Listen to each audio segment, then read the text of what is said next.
मोक्षमार्गस्य नेतारं भेत्तारं कर्मभूभृताम्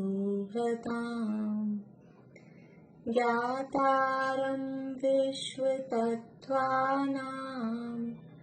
वन्दे तद्गुणलब्धये वन्दे तद्गुणलब्धये मोक्षमार्गे नीता एवं कर्म पर्वतों के भेद और विश्व के सब तत्वों के ज्ञायक चेतन संवेदक सद्गुण आप समान प्राप्त हो यही भावना भाकर देव विनय पूर्वक करूं वंदना बारंबार जिनेश्वर देव बारंबार जिनेश्वर देव।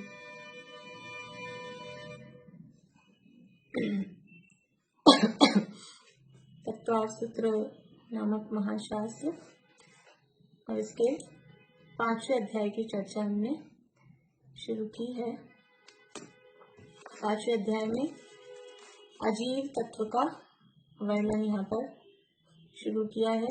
अजीव की चर्चा की गई है और अजीव तत्व का वर्णन कर रहे हैं, लेकिन अजीव तत्व के वर्णन में अजीव द्रव्यों का स्वरूप बताया जा रहा है। अजीव द्रव्य कौन कौन से हैं? उद्गल, धर्म, अधर्म, आकाश और काल, ये 5 द्रव्य अजीव हैं। और जीव तो जीव है ही, तो उनमें सबसे पहले बता रहे हैं कौन से द्रव्य जो अजीव भी हैं और बहुप्रदेशी हैं, यानी कायवान हैं। कायवान अर्थात जो बहुप्रदेशी हैं, तो अजीव भी हैं और बहुप्रदेशी भी हैं। ऐसे द्रव्य कौन कौन से हैं जो अजीव भी हैं और बहुप्रदेशी भी हैं? बोलिए रजनी जी। अजीव, धर्म, अधर्म और आकाश। थोड़ी सी गड़बड़ हो गई, चलिए दूसरे रजनी जी बोलिए। हाँ बढ़िया। उद्गल, धर्म, अधर्म और आकाश, ये 4 द्रव्य अजीव भी हैं और कायवान। काय हैं, कायवान भी उनको बोल सकते हैं। कायवान मतलब बहुप्रदेशी हैं। ये 4 द्रव्य हैं। अब 6 द्रव्यों में से कितने द्रव्य वो कायवान हैं, बहुप्रदेशी हैं? 6 द्रव्यों में से कितने द्रव्य वो बहुप्रदेशी हैं?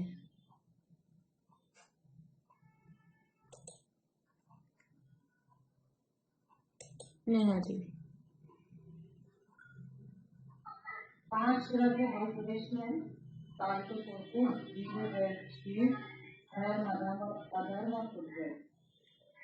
जी फिर से बोलिए नाम।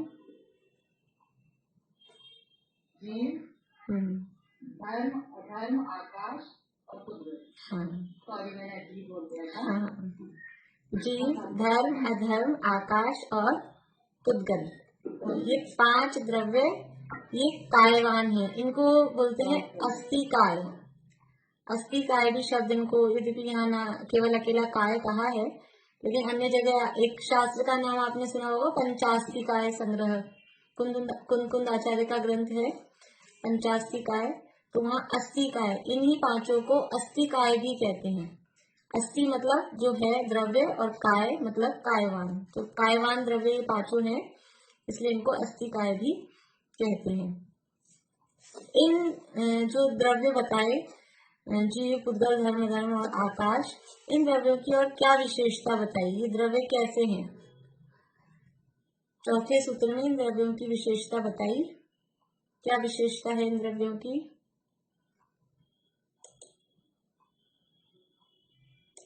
बोलिए सुधा जी।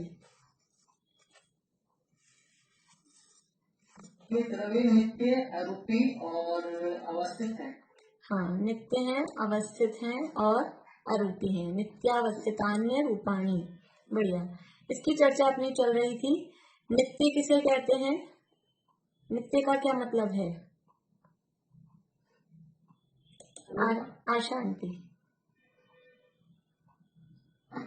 जो हमेशा रहते हैं, थे और है और रहेंगे।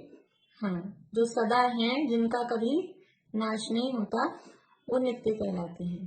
बढ़िया। अवस्थित किसे कहते हैं? अवस्थित।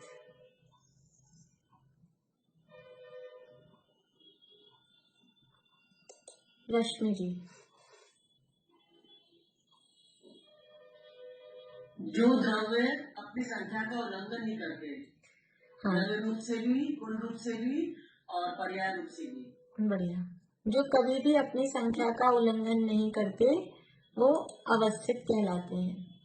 आरोपी की चर्चा भी अपन ने की ही नहीं। अवस्थित की चर्चा अपनी चल रही है कि जो कभी भी संख्या का उल्लंघन नहीं करते, 6 द्रव्य 6 ही रहते हैं, जाति अपेक्षा उनका उल्लंघन नहीं होता, और जो उनकी संख्या है एक एक द्रव्य की, वो एक एक द्रव्य की भी संख्या कभी चेंज नहीं होती कि किसी की बढ़ जाए, किसी की कम हो जाए।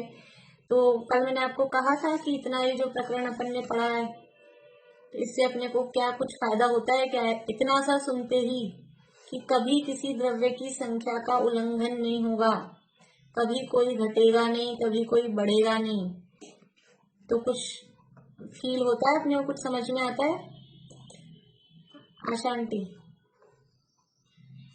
निश्चित हो जाओ, आप कुछ भी चेंज नहीं कर सकते। बढ़िया। और चेंज करने की भावना भी छोड़ दो। बढ़िया। हम यानी क्योंकि सब वो द्रव्य फिक्स हैं, तो हम कुछ नहीं कर सकते, तो अपने को जो बदला बदली की जो समस्या लगती है, वो हम कुछ नहीं कर सकते। बढ़िया। और दीपिका जी? आकुलता खत्म हो जाती है किसी को करने के प्रति, तो अपने जो भाव होते वो खत्म हो जाती है कि जब जो चीज है वो वैसी ही रहती है, उसमें चेंज करने की जो भाव, कोई कुछ नहीं करता हमको, या ये जो होना है वैसे ही होना है। ठीक है, तो हम कुछ नहीं कर सकते जी। हाँ, दोनों सिमिलर सी हो गई बातें। चले, रश्मि जी बोलिए आप।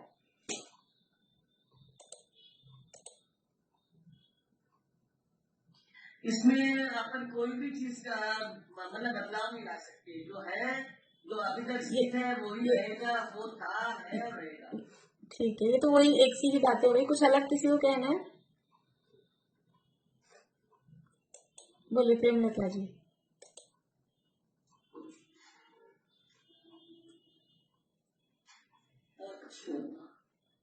बोल रहे हैं आप? हाँ, बोल रही हूँ। हाँ, इसमें ये है कि जीव हमेशा पर्याय बदल जाएगी, लेकिन वो द्रव्य वो हमेशा रहेगा, पर्याय बदलती रहेंगी। जीव मतलब कौन?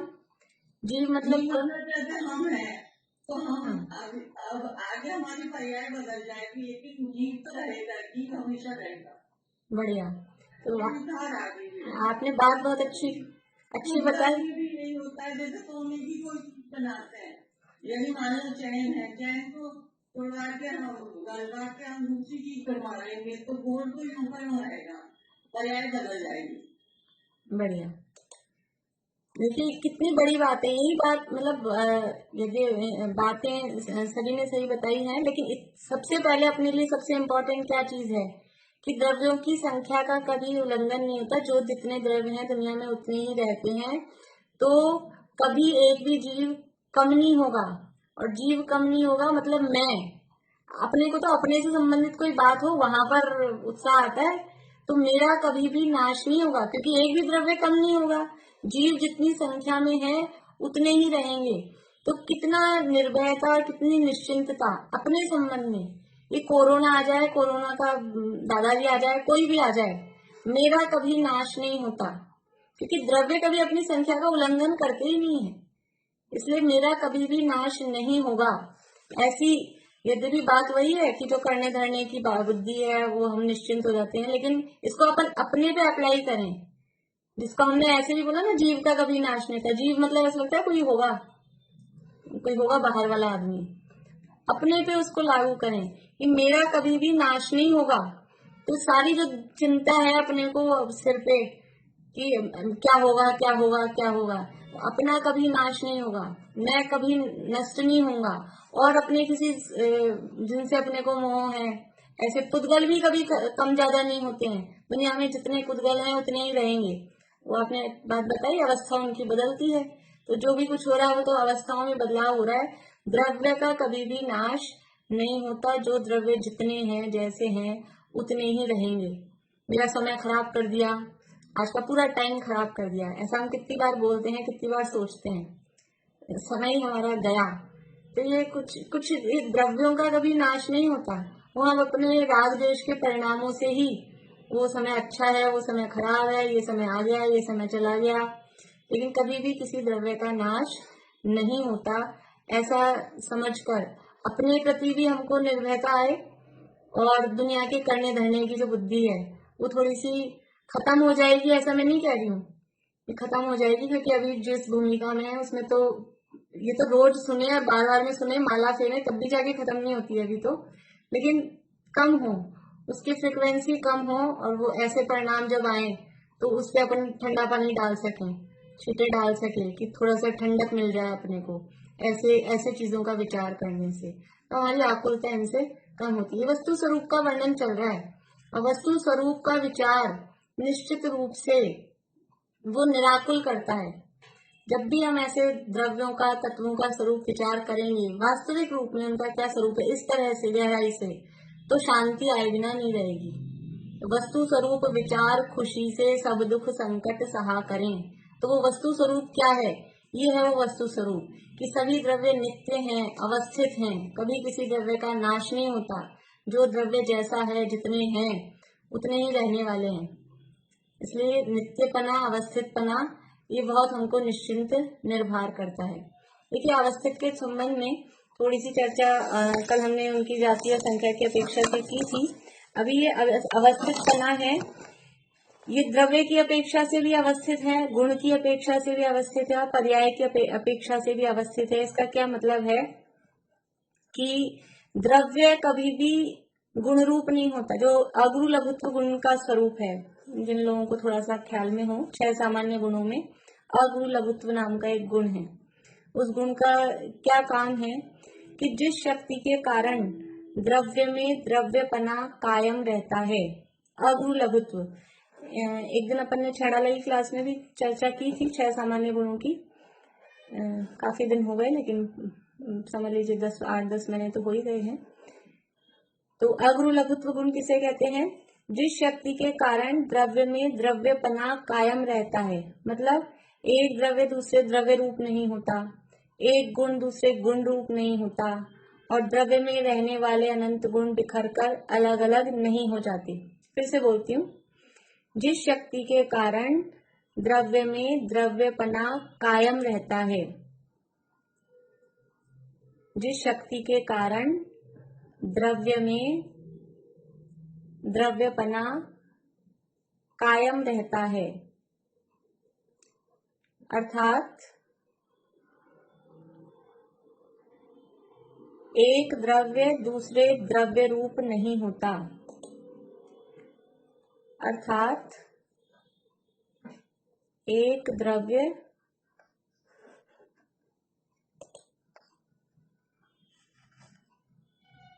दूसरे द्रव्य रूप नहीं होता।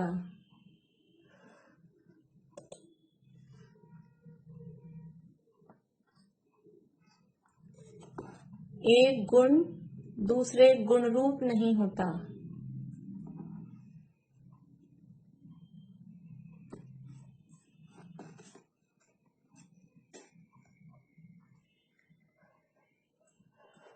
और द्रव्य में रहने वाले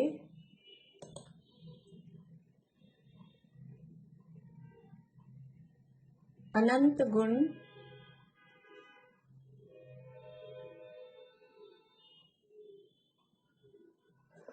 बिखरकर अलग अलग नहीं हो जाते। द्रव्य में रहने वाले अनंत गुण बिखर कर अलग अलग नहीं हो जाते, उस शक्ति को अगुरु लघुत्व गुण कहते हैं।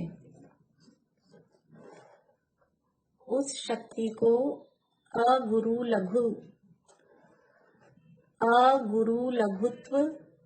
गुण कहते हैं।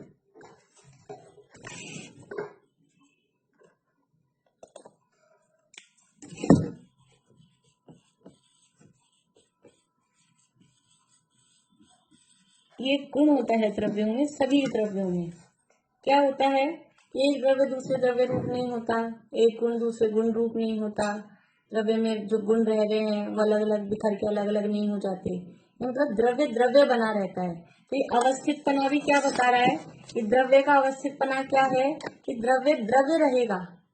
ऐसा नहीं होगा कि एक द्रव्य दूसरे द्रव्य रूप हो जाए, एक गुण दूसरे, इतने सारे गुण हैं, अनंत गुण हैं, तो अनंत गुण में ज्ञान दर्शन रूप हो जाए, दर्शन ज्ञान रूप हो जाए। हमारे पास ये 5 हैं, आंख नाक कान, 5 इंद्रियां हैं, ये मिलके एक हो जाती कि ये सब जुड़े हुए हैं, सारे फेस में है ना, तो वो ENT वाले एक ही होता है, वो सब कनेक्टेड है।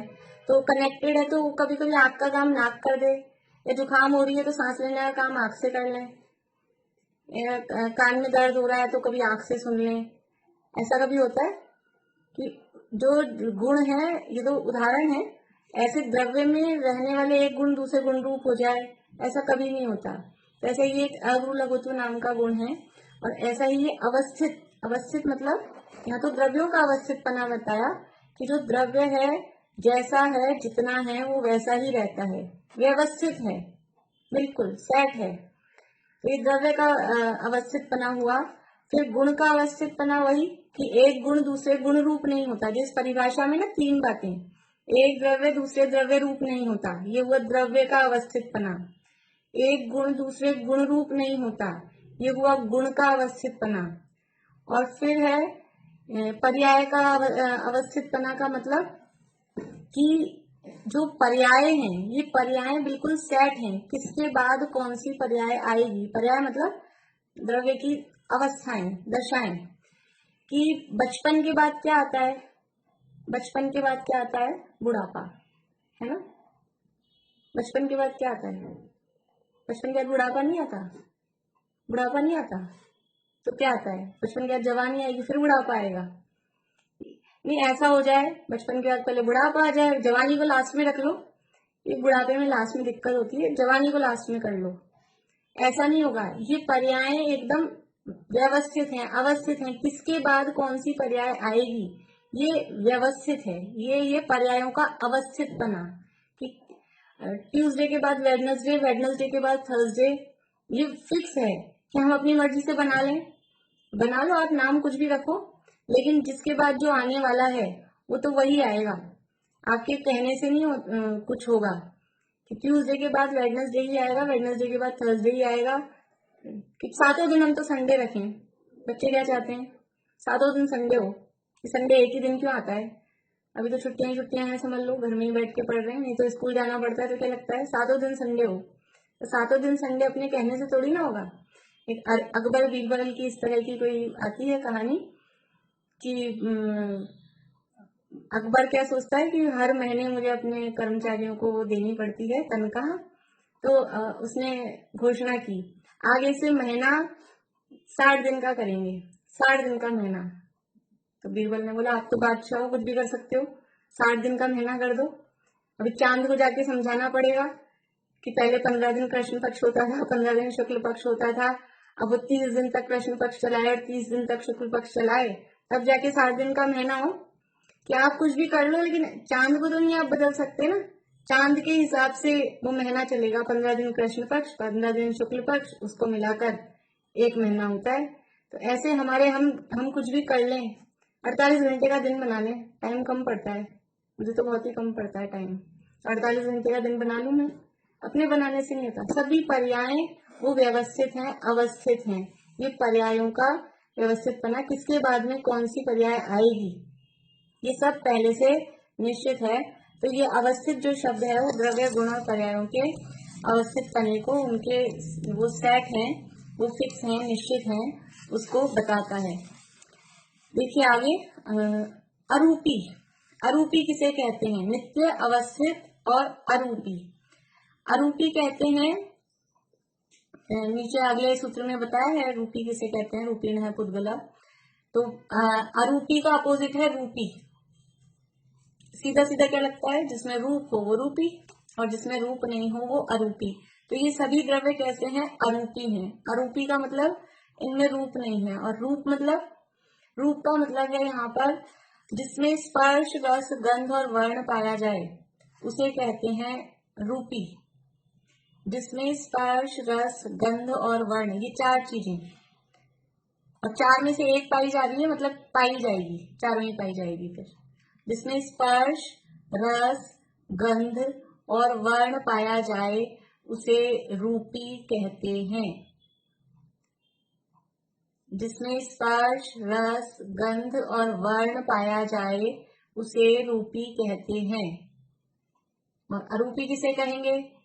कि जिसमें स्पर्श, रस, गंध और वर्ण नहीं पाया जाए उसे अरूपी कहते हैं। तो बात चल रही थी ऊपर 5 द्रव्यों की, धर्म, अधर्म, आकाश, पुद्गल और जीव। और पांचों के लिए सामान्य रूप से कहा नित्यावस्थितान्य रूपाणी। ये नित्य हैं, अवस्थित हैं और अरूपी हैं। अरूपी हैं अर्थात इनमें स्पर्श, रस, गंध और वर्ण नहीं पाया जाता। तो देखें हम, स्पर्श का मतलब जिसको छूकर जाना जा सके, टच किया जा सके, ऐसा गुण इन द्रव्यों में नहीं है कि जिनको हम छूकर स्पर्श के माध्यम से क्या देख सकते हैं? ठंडा है कि गर्म है, हल्का है कि भारी है, रूखा है कि चिकना है, कठोर है कि नरम है, ये 8 बातें ही पता कर सकते हैं। स्पर्श गुण के माध्यम से किसी भी वस्तु को छूकर क्या पता चलता है? इसके अलावा कुछ नहीं पता चलेगा। छूकर ये नहीं पता चलेगा मीठा है कि खट्टा है। छूकर क्या पता लगेगा? छूने से आवाज आ रही है बराबर?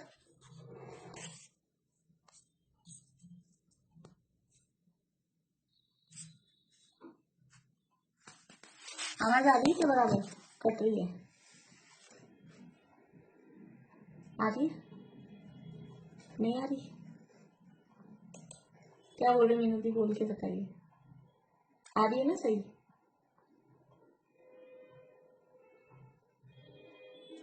आ रही है, ठीक है। तो स्पर्श के माध्यम से क्या पता चलेगा अपने को? स्पर्श के माध्यम से कि कोई भी वस्तु ठंडी है कि गर्म है, रूखी है कि चिकनी है, कठोर है कि नरम है, और कौन से रह रहा है, हल्की है कि भारी है। हल्का, भारी, रूखा, चिकना, ठंडा, गरम, कठोर और नरम, बस यही पता लगेगा स्पर्श के माध्यम से। तो जिसमें ये चीज होगी, कोई ठंडा होता होगा तो उसको छू के जाना जा सकेगा ना, कोई भारी होता होगा तो उसको छू के जाना जा सकेगा। लेकिन ये धर्म, अधर्म, आकाश और जीव, ये कैसे हैं? ये ना ठंडे होते हैं ना गर्म, ना हल्के होते हैं ना भारी, ना रूखे ना चिकने, ना कठोर ना नरम, इसलिए इसमें स्पर्श नाम का गुण नहीं है। फिर दूसरा है रस, कि जिसको चख के जाना जा सके। चख के क्या जान सकते हैं हम? खट्टा, मीठा, कड़वा, कषायला, चरपरा, ये 5 रस, ये यानी रस 5 प्रकार के हैं। खट्टा, मीठा, कड़वा, कषायला और चरपरा, ये चख के जाने जा सकते हैं, स्वाद लेके जाने जा सकते हैं। तो ऐसा स्वाद भी इन द्रव्यों में नहीं है।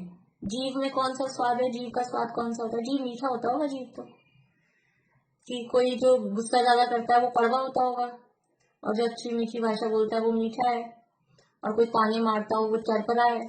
ऐसा जीव में स्वाद नहीं होता, इसलिए जीव में किसी भी प्रकार का रस नहीं है। धर्म, अधर्म, आकाश में, उनमें भी इस प्रकार के स्वाद नहीं है। आकाश का स्वाद चखा है? ये आकाश ऊपर जो दिखता है वो तो है नहीं, और जो आकाश है वो हमें, जो खाली जगह है उसमें जीभ लगा के देखो, तो खाली जगह पे जीभ लगाएंगे तो वहां जो पुद्गल होंगे उन्हीं का स्वाद आएगा, और क्या होगा। फिर है गंध। गंध 2 प्रकार की है, सुगंध और दुर्गंध। 2 प्रकार की गंध होती है, सुगंध और दुर्गंध। और वर्ण है 5 प्रकार के। काला, पीला, नीला, लाल और सफेद। काला, पीला, नीला, लाल और सफेद, ये प्राइमरी कलर्स जो कहलाते हैं। ये 5 प्रकार के रंग हैं। तो जिसमें ये स्पर्श, रस, 8 प्रकार का स्पर्श, 5 प्रकार का रस, 2 प्रकार की गंध और 5 प्रकार के वर्ण जिसमें नहीं पाए जाते, उस द्रव्य को कहते हैं, उन द्रव्यों को कहते हैं अरूपी हैं। 5 प्रकार के वर्ण कहे हैं प्राइमरी कलर्स, बाकी जो भी बनते हैं ना जितने भी वैरायटी, वो सब उन्हीं के मिक्स कर करके बनती है। वो शेड्स बहुत सारे होते हैं लेकिन कलर ये 5 ही होते हैं। तो जिसमें ये नहीं पाए जाते हैं स्पर्श, रस, गंध, वर्ण, वो अरूपी कहलाते हैं। तो आपने 5 नाम बताए थे, धर्म, अधर्म, आकाश, पुद्गल और जीव। तो ये 5 ही नित्य हैं, अवस्थित और अरूपी हैं। तो आचार्य कहते हैं रुको रुको, शांति रखो, आगे बोलने दो। तो क्या कह रहे हैं आचार्य देव? रूपिणः पुद्गला, जो पुद्गल है वो तो रूपी है। रूपिणः पुद्गला, पुद्गल रूपी है। रूपी है का मतलब पुद्गल में स्पर्श, रस, गंध और वर्ण ये पाया जाता है। स्पर्श कितने प्रकार का? 8 प्रकार का। कल मैं सुनूंगी जिन लोगों को याद नहीं है, ये जो आज पहली बार ये सीख रहे हैं स्पर्श, रस, गंध, वर्ण के भेद। क्योंकि अपनी क्लास में क्या है, मिक्स तरह के लोग हैं, कुछ एकदम नए हैं, कुछ पहले से पढ़े हुए हैं, सब तरह के लोग हैं। तो इसलिए दोनों तरह की बात चलानी पड़ती है, नए लोगों के हिसाब से भी, पुराने लोगों के हिसाब से भी। तो जो नए हैं, जो आज ही सुन रहे हैं, वो याद करके आए। सरल है, कठिन नहीं है। 8 प्रकार का स्पर्श, 5 प्रकार का रस, 2 प्रकार की गंध और 5 प्रकार के वर्ण जिसमें नहीं है, जिसमें होते हैं वो रूपी कहलाता है और वो पुद्गल है। तो पुद्गल तो रूपी होता है, बाकी के 4 द्रव्य जो कहे वो अरूपी होते हैं। अभी देखो कितनी प्रकार से द्रव्य बता दिए अपने को। सबसे पहले अजीव शब्द दिया। अजीव पहला शब्द था ना, अजीव। तो अजीव के साथ में इसका अपोजिट क्या बन गया? जीव। यानी 6 द्रव्यों के अपन विभाजन करें। यहाँ लिखो द्रव्य और द्रव्यों के भेद करो, ऐसे द्रव्यों के भेद करें। तो अजीव द्रव्य कितने हैं और जीव द्रव्य कितने हैं? ऐसा अपन करेंगे, ये समझ लीजिए, आज ही कर लेते हैं और आगे पढ़ते जाएंगे। तो ऐसे द्रव्यों के विभाजन करने अलग अलग टाइप से। तो एक है जीव अजीव वाला विभाजन। तो कितने द्रव्य जाएंगे अजीव में? आप लोग मेरे को फिंगर्स से दिखा दीजिए। 6 द्रव्यों में से अभी 6 की संख्या ही लेके चलेंगे अपन। यहाँ यद्यपि हाँ 5 अजीव हैं और जीव 1। बढ़िया। फिर दूसरा शब्द दिया काया। तो काय के हिसाब से भेद करें। अभी काय के हिसाब से भेद करें तो यहाँ लिखेंगे कायवान और यहाँ लिख दो अकाय। उसका अपोजिट है, इसको अस्थिकाय भी कहते हैं, अस्थिकाय, और इसको बोलते हैं अनस्थिकाय।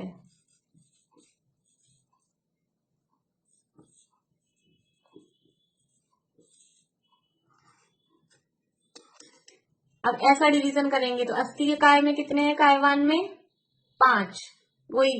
लेकिन देखो नंबर वही आ रहा है, संख्या वही आ रही है, इधर 5 इधर 1, लेकिन जो नाम आएंगे वो नाम सेम नहीं होंगे। अस्थिकाय में 5 नाम कौन से होंगे? अस्थिकाय में 5 नाम कौन से होंगे? बोले पीरू जी। काल के अलावा 5 काल के अलावा, हाँ काल के अलावा मतलब जीव, पुद्गल, धर्म, अधर्म और आकाश। बढ़िया, ये 5 जाएंगे अस्थिकाय में। और अभी जो हमने जीव अजीव वाला विभाजन किया था उसमें अजीव में 5 लिए थे, वो 5 कौन से थे? जीव अजीव वाला विभाजन किया था उसमें अजीव में 5 लिए थे। अनीता जी बोलिए, वो 5 कौन से थे? धर्म, अधर्म, आकाश और काल। पुद्गल, धर्म, अधर्म, आकाश और काल। वहां जीव को अलग किया, इसमें काल को अलग किया, है ना। यहाँ पर 1 में कौन आया? काल। वहां पे 1 में आया था जीव। ये 2 टाइप हो गए। अभी तीसरा,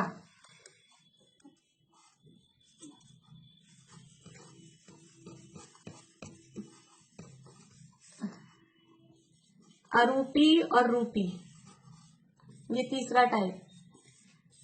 अरूपी और रूपी करेंगे तो ये भी सेम है, विभाजन वही आएगा। अरूपी में कितने आएंगे? वही 5 और रूपी में 1। ठीक है ना। तो अरूपी कौन सा है? बोलिए अनुज, बोलिए।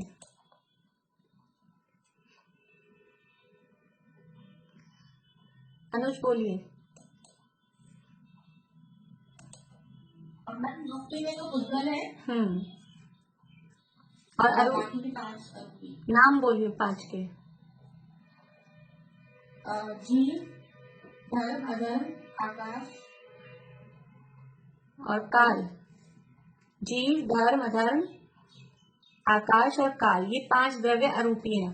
मतलब क्या है, अलग अलग टाइप से हम विभाजन कर रहे हैं। यहाँ पहले आया था जीव अकेला अलग, बाकी 5 एक तरफ। फिर दूसरे में किया तो काल एक तरफ आया, बाकी 5 एक तरफ। अभी तीसरा किया है तो पुद्गल एक तरफ आया है और बाकी 5 एक तरफ आए हैं। अभी अपन ने इतना ही पढ़ा है, इसलिए इतने ही कर रहे हैं। अभी आगे और पढ़ेंगे तो और करेंगे। ये सूत्र पढ़ लें, इस तरह से हम डिवीजन करते जाएंगे। ये लिख के रखना आप लोग कि कितनी तरीके से अपन ये ज्यादातर ऐसे ही चलेगा, 5 और 1 ज्यादातर, कहीं कहीं 4 और 2 ऐसा भी आएगा, लेकिन ज्यादातर ऐसा ही चलेगा। लेकिन कितनी तरह से विभाजन हो रहा है वो देखिए। बोलिए रश्मि जी। पहले में क्या बताया आपने? जीव अजीव में पहले में हाँ, पुद्गल, धर्म, अधर्म, आकाश, काल, वो सब अजीव है, और जीव है वो जीव है। ठीक है। देखिए सूत्र अपन ने बोला है रूपेण पुद्गलाः। पीछे नहीं बुलवाया मैंने, कौन बोलेंगे? बोलिए सरोज आंटी, बोलिए पीछे। रूपेण पुद्गलाः। रूपेण पुद्गलाः।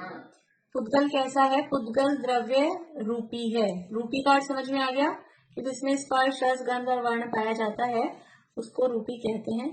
सरल है ये अपन ने पढ़ लिया था क्या पूरा? एक बार इसकी रीडिंग करके फिर आगे वाला सूत्र पढ़ते हैं। पेज नंबर 206, इसमें नीचे वाला पैराग्राफ, लास्ट पैराग्राफ। जिसमें स्पर्श, रस, गंध और वर्ण पाए जाते हैं उस द्रव्य को रूपी कहते हैं। अभी कहे गए 5 द्रव्यों में मात्र एक पुद्गल में ही स्पर्श, रस, गंध और वर्ण पाए जाते हैं, अतः एकमात्र वही रूपी है, शेष सभी द्रव्य अरूपी हैं। यह अध्याय अजीव तत्वार्थ का निरूपण करने वाला अध्याय है, इसलिए इसमें सर्वप्रथम अजीव द्रव्यों की चर्चा की गई है। यद्यपि द्रव्य 6 प्रकार के हैं, जीव, पुद्गल, धर्म, अधर्म, आकाश और काल, तथापि यहाँ पहले सूत्र में धर्म, अधर्म, आकाश और पुद्गल इन 4 द्रव्यों की बात आरंभ की है, क्योंकि यहाँ उन्हीं को लेना अभीष्ट था जो अजीव हों और बहुप्रदेशी भी हों। ये बात अपन ने कल की थी कि पहले इन 4 को क्यों लिया, फिर जीव को अलग से क्यों लिया, और ये क्रम आपको याद रखना है। अभी आगे सूत्र आएगा, अगला ही जो सूत्र है, तो उसमें आपसे ही मैं अर्थ पूछूंगी। ठीक है। अजीव न होने से जीव की और बहुप्रदेशी न होने से काल द्रव्य की चर्चा यहाँ नहीं की, क्योंकि अजीव और काय कहा था, तो जीव है वो अजीव नहीं है, इसलिए अजीव को नहीं लिया, और काल है वो काय नहीं है, बहुप्रदेशी नहीं है, इसलिए काल को भी नहीं लिया। इसलिए 4 ही द्रव्य लिए, धर्म, अधर्म, आकाश और पुद्गल। किंतु जब दूसरे सूत्र में इनके द्रव्य बने की बात कही तो साथ में यह कहना अनिवार्य हो गया कि जीव भी द्रव्य है, क्योंकि द्रव्य बताया द्रव्याणि, तो फिर जीव भी द्रव्य है, ये बताने के लिए अगला सूत्र कहा जीवाश्च। यद्यपि काल भी द्रव्य है, अजीव द्रव्य है, तथापि उसके बहुप्रदेशी न होने से यहाँ उसकी बात नहीं कही। काल भी द्रव्य भी है और अजीव भी है, लेकिन काल बहुप्रदेशी नहीं है, इसलिए अभी उसकी बात यहाँ पर नहीं की। आगे यथा समय 39वें सूत्र में उसकी भी चर्चा करेंगे। 39 नंबर का सूत्र है कालश्च, तब वहाँ काल की चर्चा भी करेंगे। जब उक्त द्रव्यों को नित्य, अवस्थित और अरूपी कहा गया तो साथ में यह स्पष्ट करना भी आवश्यक हो गया कि पुद्गल द्रव्य रूपी है। सभी द्रव्यों को इकट्ठा कह दिया नित्य, अवस्थित और अरूपी, तो फिर ये बताना भी जरूरी हो गया कि कहीं ये नहीं समझ ले पुद्गल को भी अरूपी, इसलिए कहा रूपिणः पुद्गला, पुद्गल द्रव्य रूपी है। अब द्रव्यों की और उनके प्रदेशों की संख्या बता रहे हैं। द्रव्य कितने हैं, यानी द्रव्यों की संख्या कितनी है। अभी तो हमने द्रव्य देखे, द्रव्य होते हैं 6, लेकिन वास्तव में द्रव्य 6 नहीं होते। द्रव्य जाति अपेक्षा से 6 होते हैं। ये 6 तो जातियां हैं, 6 द्रव्य नहीं होते दुनिया में। विश्व में अनंत द्रव्य हैं, द्रव्य तो, लेकिन अनंत द्रव्यों की टाइप्स के देखें तो टाइप ये 6 हैं। जीव, पुद्गल, धर्म, अधर्म, आकाश, काल, ये 6 जाति के द्रव्य हैं। लेकिन यदि उनका टोटल देखा जाए संख्या तो 6 नहीं है। 6 ही द्रव्य हो तो हमको तो यही इतने दिख रहे हैं। अभी हमको 45-50 तो यही दिख रहे हैं, तो 6 ही कैसे कहते हो। तो ये एक जाति, ये सब एक जाति के द्रव्य हैं। तो जो एक जाति के हैं उनको एक में डाल दिया। तो जाति अपेक्षा द्रव्यों की संख्या 6 है, और संख्या की अपेक्षा से देखा जाए तो द्रव्य अनंत अनंत होते हैं टोटल। अभी यहाँ सूत्रों में बताएंगे हर द्रव्य की अलग अलग संख्या, जीव कितने हैं, पुद्गल कितने हैं, धर्म, अधर्म, आकाश, काल। देखिए, अब तक 5 द्रव्यों की चर्चा हुई। अब यह बताते हैं कि ये द्रव्य कितने कितने हैं और उनके प्रदेश कितने कितने हैं। अभी बहुत छोटे छोटे से सूत्र हैं, आप लोग याद करते जाइए। यद्यपि अपने फटाफट से भी हो रहे हैं, अभी ज्यादा इनमें विषय नहीं है, लेकिन आप लोग याद जरूर करते रहे। छोटे छोटे से सूत्र हैं, तो बराबर मैं कल सुनूंगी। यदि कोई जितने अपने सूत्र हो गए हैं आप कोई याद करके सुनाएंगे तो सुनूंगी मैं कल। देखिए, सूत्र बोलते हैं पीछे,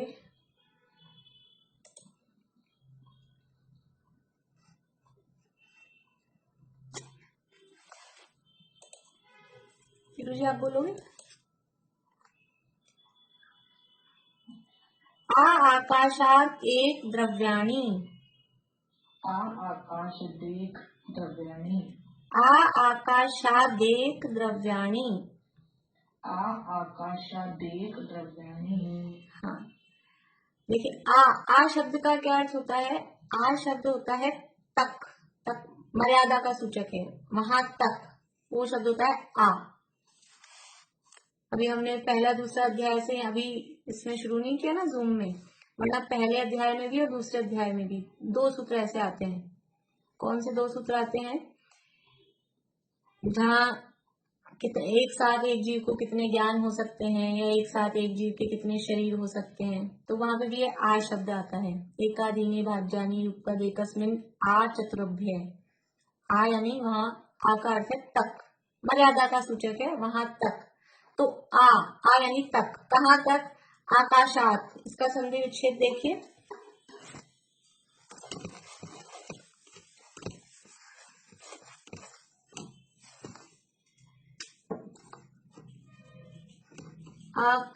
आकाशादेक ये शब्द है, ये शब्द है आकाशादेक। आ तो अलग है ही, आ यानी तक, मर्यादा का सूचक है। अब इसमें शब्द क्या है, आकाशात और एक, क्या है शब्द, आकाशात ये है शब्द, और एक, आकाशात एक द्रव्याणी। आकाशात यानी आकाश तक, आ यानी तक, आकाश तक के जो द्रव्य हैं वो कितने हैं, एक हैं। ये आकाशात त और ए मिलके ये द बन के उस पर मात्रा बन गई आकाशादेक। तो बोलेंगे आकाशादेक द्रव्याणी, बोलेंगे संधि सही थी। और इतनी सी संधि भी यदि नहीं बोलती हो तो संधि विच्छेद करके बोले आकाशात एक द्रव्याणी। ठीक है, तो आकाशात यानी आकाश तक के द्रव्य, आकाश तक के जो द्रव्य हैं उनकी संख्या कितनी है, एक। यानी आकाश तक का मतलब क्या हुआ, कौन कौन से द्रव्यों की संख्या एक हुई।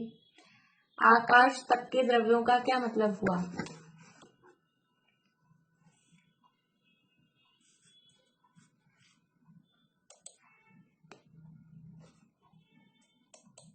बोलिए सुधा जी। आकाश तक के द्रव्यों का क्या मतलब हुआ? कौन कौन से द्रव्य आएंगे? आकाश तक में तो जीव आ जाएगा। हाँ, और फिर आगे क्षेत्र आ जाएगा, उज्जवल। हाँ, 6 द्रव्यों के नाम बोलिए, उनमें से बताइए कि आकाश तक में कौन कौन से द्रव्य आएंगे। आकाश में जीव, उज्जवल,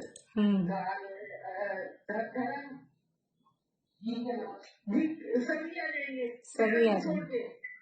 चलिए ठीक है, सही नहीं है आपका जवाब। ठीक है, मतलब जवाब सही नहीं। बोले बीना भाभी, बोलिए। जीव, अजीब, धर्म, धर्म, जीव, अजीब, धर्म और अधर्म। अजीब तो द्रव्य ही नहीं है, द्रव्यों में अजीब का नाम नहीं है। अभी तो सही बोलना पड़ेगा बिल्कुल आपको, अभी तो द्रव्यों की चर्चा चल रही है। जीव, धर्म, अधर्म, चलिए, सही नहीं है। प्रमिला चाची जी बोलिए। जीव, उद्गल, धर्म, अधर्म और आकाश। नहीं,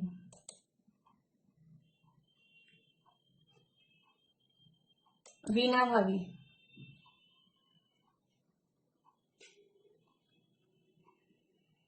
धर्म, अधर्म और आकाश को बस ये 3 ही? सब तो जीव, उद्गल, धर्म, अधर्म, आकाश बोल रहे हैं।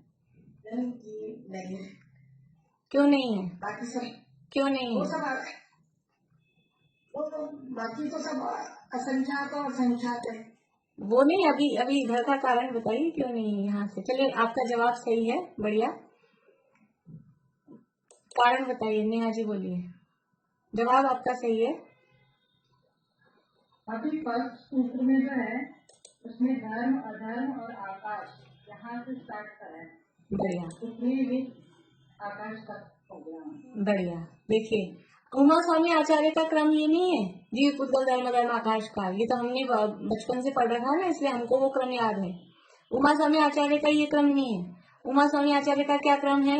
धर्म, अधर्म, आकाश, उद्गल, जीव और काल को बाद में बताएंगे। उनका तो क्रम ये है, धर्म, अधर्म, आकाश, उद्गल, फिर जीवाश्च, फिर जीव और फिर कालश्च।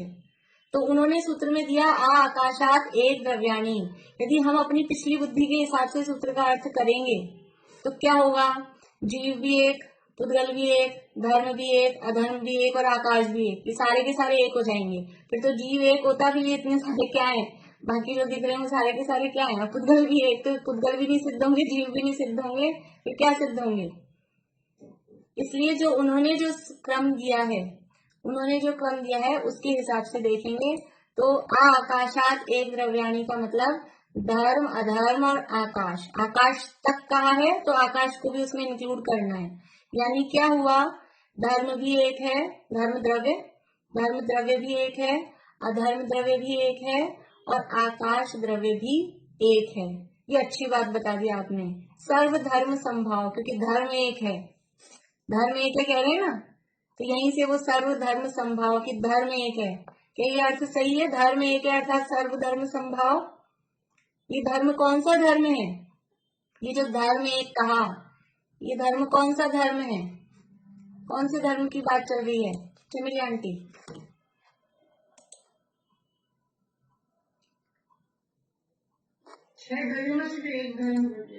हाँ, ये धर्म का मतलब जिसे हम पूजा पाठ, व्रत, उपवास, फुंदे जाना, जिसे हम धर्म कहते हैं, वो धर्म अलग है, वो व्यवहार धर्म। और ये बात चल रही है धर्म द्रव्य की। धर्म द्रव्य अलग है और जिसे दुनिया में हम धर्म कहते हैं, क्रियाकांड जो भी चीजें हैं, वो धर्म अलग है। एक ही शब्द होते हैं, शब्दों के अर्थ अलग होते हैं। तो यहाँ धर्म द्रव्य किसे कहा था? धर्म द्रव्य, धर्म द्रव्य किसे कहते हैं?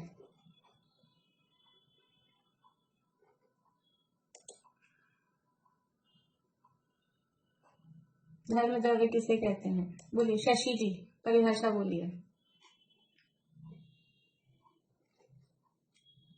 स्वयं गमन करते हुए जो अपने हमारे गमन में सहायक होता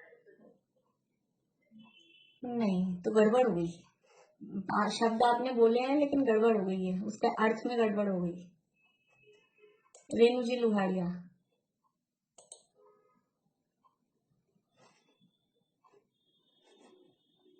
अनम्यूट करिए। जो जीव पे चलने में सहायक होते हैं वे जीव के चलने में सहायक होते हैं। ठीक है, इसके बैठे पूरी बात नहीं आ पाई। खुद इसके बैठे और जीव पे चलने में। हाँ ठीक है, पद्मा जी बोलिए परिभाषा। जो स्वयं के चलते हुए जीव और पुद्गल को चलने में सहायक होता है धर्म द्रव्य कहते हैं। हाँ बढ़िया। जो स्वयं चलते हुए जीव और पुद्गलों को, मतलब क्या खुद नहीं चल रहा, जो जीव और पुद्गल चल रहे हैं खुद अपने से, तो जो स्वयं चलते हुए जीव और पुद्गलों को चलने में, अकेले जीव को भी नहीं पुद्गल को भी, अभी आगे सूत्र आएगा। तो ये दो द्रव्य चलते हैं मतलब एक जगह से दूसरी जगह जाते हैं। तो जो स्वयं चलते हुए जीव और पुद्गलों को चलने में सहायक है, वो आपने जो कहा था ना शशि जी कि वो स्वयं चलते हुए हमारे चलने में, तो इसका अर्थ क्या निकल रहा था कि वो खुद भी चलता है और हमारे चलने में भी सहायक होता है। जैसे ट्रेन खुद भी चलती है और खुद भी जयपुर से मुंबई पहुंचती है और हमको भी जयपुर से मुंबई ले जाती है। ऐसा नहीं है, वो पटरी जैसा है कि जो पटरी जहाँ है वो वहीं रहती है, वो पटरी खुद चलती नहीं है। ट्रेन जैसा नहीं धर्म द्रव्य, वो पटरी जैसा है, वो खुद तो स्थिर रहता है और जो चलते हैं वो उसके आधार पे चलते हैं। तो जो स्वयं चलते हुए मतलब जो खुद गमन कर रहे हैं, ऐसे जीव और पुद्गलों के गमन में जो द्रव्य निमित्त है वो धर्म द्रव्य है। यहाँ धर्म द्रव्य की चर्चा है, ये धर्म जिसे हम कहते हैं पूजा पाठ आदि धर्म की चर्चा यहाँ पर नहीं है। तो धर्म द्रव्य कितने होते हैं दुनिया में? एक ही है। पूरे विश्व में, पूरे 3 लोक में एक ही धर्म द्रव्य है और वो एक ही धर्म द्रव्य सबके चलने में, जीव हो पुद्गल हो, जितने भी जीव हैं पुद्गल हैं जो भी चल रहे हैं, सबके चलने में वो एक ही धर्म द्रव्य सहायक होता है। अधर्म द्रव्य कितने हैं? अधर्म द्रव्य भी एक ही है, वो भी पूरा लोक में व्यापक है और वो भी सभी के जो चलते चलते रुक रहे हैं ऐसे जीव और पुद्गलों के रुकने में सहायक होता है। अधर्म का मतलब पाप नहीं, अधर्म द्रव्य एक है तो एक ही पाप है दुनिया में। क्या पाप है? हिंसा। ऐसा नहीं, पाप तो 5 होते हैं, पाप 5 होते हैं, लेकिन फिर भी वास्तव में वो पांचों को हम एक में कह सकते हैं, वो एक अलग मैटर है। लेकिन अधर्म का अर्थ यहाँ पाप नहीं, धर्म का अर्थ यहाँ पुण्य नहीं। तो ये धर्म और अधर्म क्या है? ये द्रव्य है, ये वस्तु है, ये नित्य अवस्थित अरूपी गुणों के, अनंत गुणों का समूह रूप ये द्रव्य है और संख्या में एक एक है। और तीसरा है आकाश। आकाश द्रव्य किसे कहते हैं? कांता आंटी बोलिए, आकाश द्रव्य किसे कहते हैं?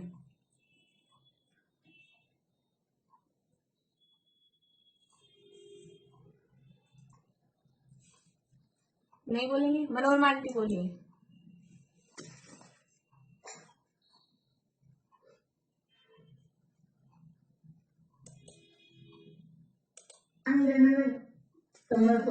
जो सबको अवगाहन देता हो। हाँ, जो सब द्रव्यों को जगह देने में, अवगाहन देने में, अवगाहन मतलब जगह स्थान देने में निमित्त होता है, वो आकाश द्रव्य होता है।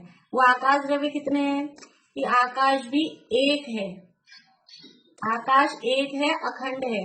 चाहे लोकाकाश कहो चाहे अलोकाकाश कहो, वो 2 नाम हमने अपने हिसाब से दिए हैं, लेकिन आकाश द्रव्य पूरा अखंड है। यहाँ से लेकर हम अपने घर में जयपुर में हैं और आप जो भी कोई बाहर हैं, सूरत में है समझ लीजिए हम तरह, तो यहाँ से लेके वो सूरत का आकाश अलग, जयपुर का आकाश अलग, कोई मुंबई में है उनका आकाश अलग, ऐसा नहीं। आकाश सब जगह एक ही है, मतलब वो पूरा अलग अलग नहीं है, उसके पार्ट्स नहीं है, वो पूरा कनेक्टेड है, इसलिए एक है। धर्म द्रव्य अधर्म द्रव्य भी पूरा एक है। तो आकाशात एक द्रव्याणी, अर्थात आकाश तक के द्रव्य एक हैं, यानी धर्म द्रव्य अधर्म द्रव्य और आकाश द्रव्य, ये तीनों द्रव्य एक एक होते हैं। ये संख्या बताई जा रही है, द्रव्यों की संख्या, ये 3 द्रव्य एक एक होते हैं। आगे अगला सूत्र है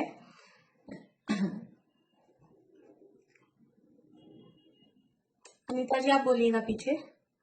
निष्क्रियाणि च, निष्क्रियाणि च, निष्क्रियाणि च, निष्क्रियाणि च क्या कह रहे हैं, देखिए सूत्र है, ये सब कनेक्टेड है। ऊपर बात चली थी आकाशात एक द्रव्याणी, कि आकाश तक के द्रव्य एक हैं। अब उन्हीं तीन की बात चल रही है अभी, धर्म, अधर्म और आकाश की।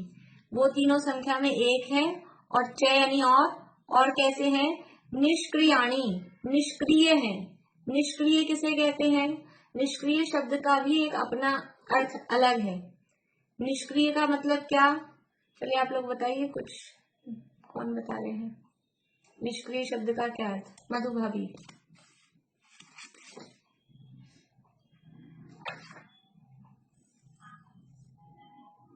बोलिए, निष्क्रिय। निष्क्रिय का मतलब है कि कुछ भी नहीं करते, कुछ भी नहीं करते, बढ़िया, कोई कार्य नहीं करते। कोई कार्य नहीं करते, निष्क्रिय, निठल्ले, बेकार के हैं।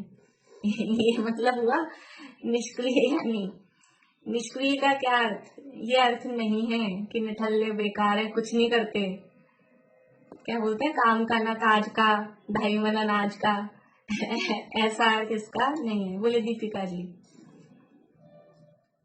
क्रिया नहीं होती उसमें। क्रिया का क्या मतलब, क्रिया मतलब मूवमेंट नहीं होता। मूवमेंट नहीं होता, ठीक है, बढ़िया बात। बोलिए भुआ।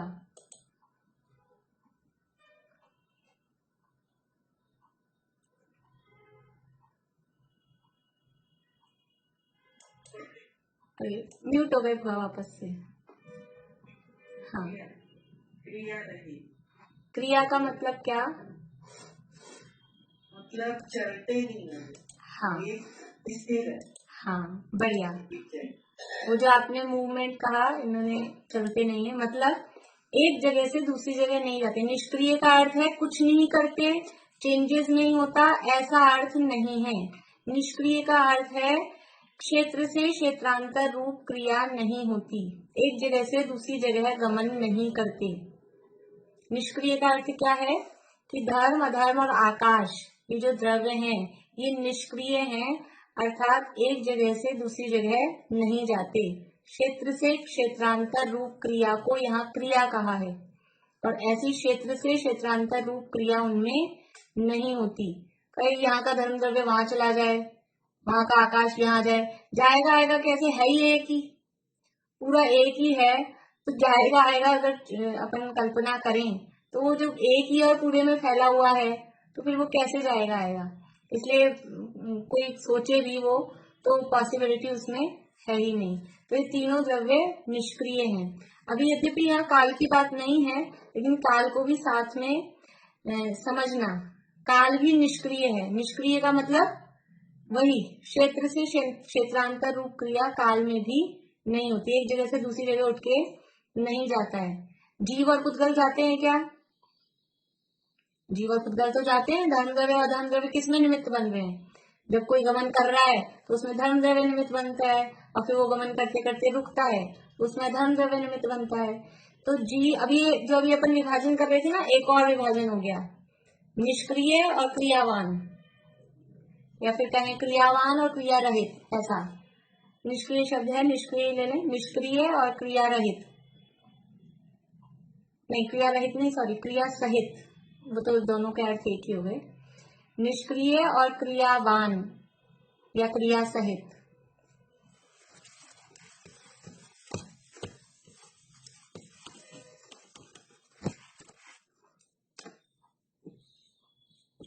ये द्रव्य